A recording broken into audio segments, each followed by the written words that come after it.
위원장님, 국가인권위원회가 그냥 권고나 조사로 강제력이 없어서 그 한계가 있다라는 것이 사실일 수는 있으나 또 앞서 여러 의원님들 말씀 중에 인권위원회가 갖는 그런 상징 또 그동안에 해왔던 역할들 그리고 법이 어쨌든 독립적으로 지위를 부여하면서 갖고 있는 권위가 있습니다. 그래서 좀 더 유연하면서도 그 인권이라고 하는 인류 보편적 가치에 부합하게 아까 여러 의원님들 지적처럼 정권이나 이념에 치우치지 않고 그렇게 일관된 목소리를 낼 때 저는 오히려 국민들이 신뢰하는 기관으로서 그 권위를 인정받을 수 있다 이렇게 생각합니다.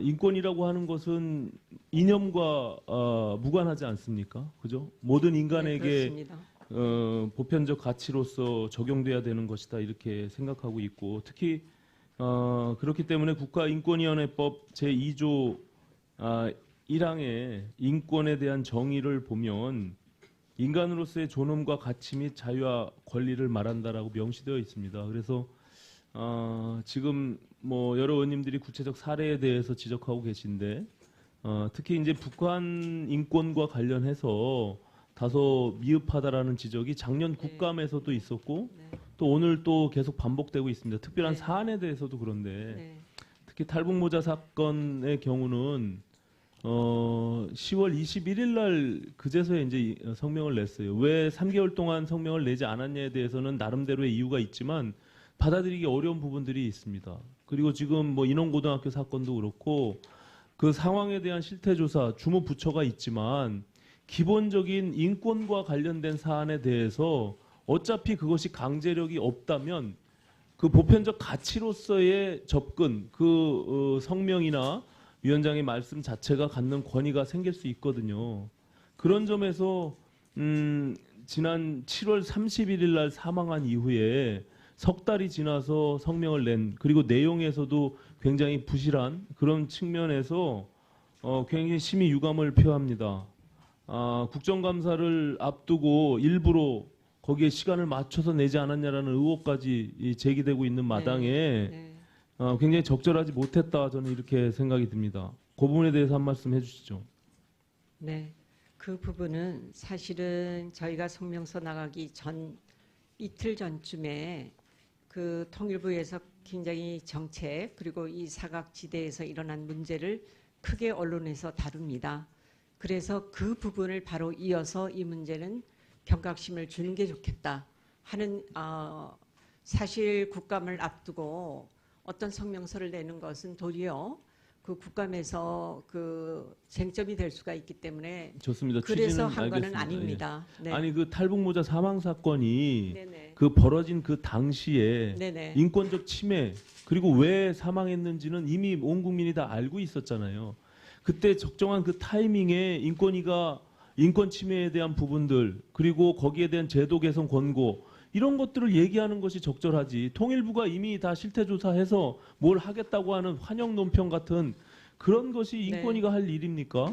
그거는 저는 굉장히 잘못됐다 생각합니다. 그리고 북한 인권과 관련한 것은 그 국가인권위원회의 고유 업무다 이렇게 생각하고 있습니까? 저희가 업무에 특별위원회도 있습니다. 그렇죠. 네. 예.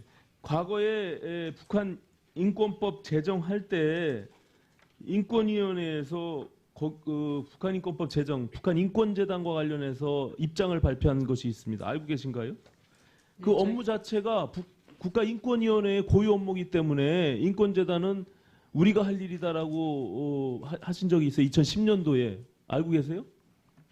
그거는 제가 지금 북한 인권법에 대한 이의제기라고 해서 북한 인권재단의 7가지 업무 대부분이 현재 인권위가 수행하고 있고 북한 인권 관련 업무는 우리의 일이다 이렇게 입장을 발표하신 적이 있어요. 오히려 그런데 지금 정부에서 이렇게 북한 인권 관련해서 더군다나 지금 정책교육국의 인권정책과의 북한 인권팀이 있죠. 팀장님이. 네네. 예. 그 업무가 고유 업무고 제가 보니까 지금 제5기 국가인권위원회 인권증진행동계획 그래가지고 2018년도에서 20년도까지 3개년 계획을 쭉 내용의 성과목 북한 인권 문제에 다원적 대응해갖고 핵심적인 목표를 설정하고 있습니다. 근데 굉장히 행동하는 것은 소극적이란 말이에요. 활동하고 예산들은 다 있고 본인의 업무다, 국가인권회의 고유 업무다라고 말씀하시면서 네? 위원님. 네, 말씀하세요. 네. 2010년에는 북한 인권법이 제정되기 전이어서 아마 인권위의 고유 업무로 이렇게 설정을 했던 것 같고요. 근데 북한 인권법이 생기면서 이 소관부서를 통일부로 이렇게 가게 되면서 예산도 인원도 그래서 이제 이게 다 주는 이런 거가 그래서 있습니다. 북한 인권과 관련해서는 그 국가인권위원회 소관이 아니다 이렇게 아예 보고 계십니까? 아닙니다. 이라고 그거는 생각합니다. 굉장히 네.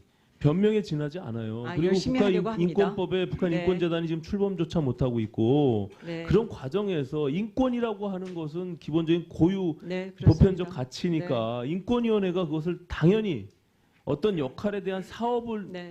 분배해서 하더라도 네네. 인권에 대한 가치에 대해서는 분명히 입장을 밝혀야 된다는 네. 것이죠. 네. 예? 그거는 뭐 분명히 명심하셔야 될 네네. 부분이다 이렇게 네. 생각하고요. 국가인권위원회가 매년 민간 보조금 사업을 한 2억 원 정도 합니다. 네네. 알고 계시죠? 네네. 지금 최근 5년간의 제가 그 통계를 보니까 2015년에서 19년도 66곳에 대한 지원을 하고 있는데 여기서 문제가 뭐냐 하면요. 선정을 하는 선정위원회와 나중에 사후 평가라는 평가위원회가 다소 겹쳐요.